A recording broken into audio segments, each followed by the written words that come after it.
Okay जो next question है question number 19 reservation and reason based है। सिस्टम ऑफ लीनियर इक्वेशंस दी है आपको 3x minus 5y plus 7 is equal to 0 and minus 6x plus 10y plus 14 is equal to 0 is inconsistent. Inconsistent means no solution. तो इसको हम check करते हैं। पहली इक्वेशन है 3x minus 5y plus 7 is equal to 0। तो यहाँ a1 जो है वो 3 है, b1 नेगेटिव 5 है, c1 है 7। सेकेंड इक्वेशन है -6x plus 10y plus 14 is equal to 0। अब इसमें आपको a2 जो कोएफिशिएंट्स हैं x y और c कॉन्स्टेंट्स, यहाँ पे a2 करके लूँगा मैं। a2 है -6, b2 है 10 और c2 है 14। अब इनका निकालो रेशियो आप। तो रेशियो मेरे पास आएगा a1/a2 का रेशियो आ गया 3/-6 इज -हाफ। ऐसे ही b1/b2 का रेशियो आ गया -हाफ। c1/c2 का रेशियो आ गया हाफ।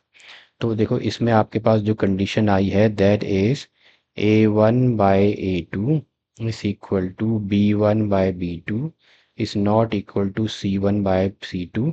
और ये कंडीशन है पैरेलल लाइंस की। इसका मतलब लाइंस इंटरसेक्ट, इनके जो ग्राफ बनेंगे, उनकी जो ग्राफ बनेंगे इन दोनों के, जो स्ट्रेट लाइंस होंगी वो पैरेलल लाइंस होंगी, इंटरसेक्ट ही नहीं करेंगी तो आपको सोल्यूशन ही नहीं मिलेगा। ना इंटरसेक्ट करेंगी ना एक दूसरे के ऊपर ओवरलैप करेंगी, तो इन नो सोल्यूशन है इस केस में।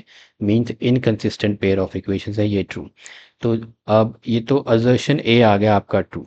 अब when two linear equations don't have unique solution, unique solution नहीं है, they always represent parallel lines. देखो अगर यूनिक सॉल्यूशन नहीं है, यूनिक सॉल्यूशन का मतलब कि लाइंस इंटरसेक्ट नहीं कर रही हैं, लाइंस इंटरसेक्ट नहीं कर रही। तो लाइंस इंटरसेक्ट नहीं कर रही हैं तो इसका मतलब या तो वो पैरेलल है या फिर ओवरलैप कर रही है, इस तरह से कोइंसिडेंट है।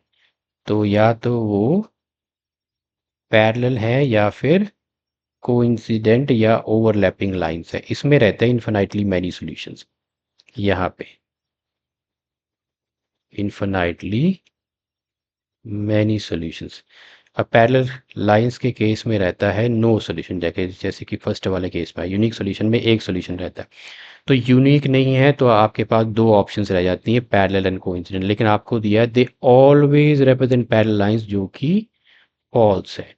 तो assertion is true and reason R is false. Assertion is true but reason R is false, so C is the correct option here.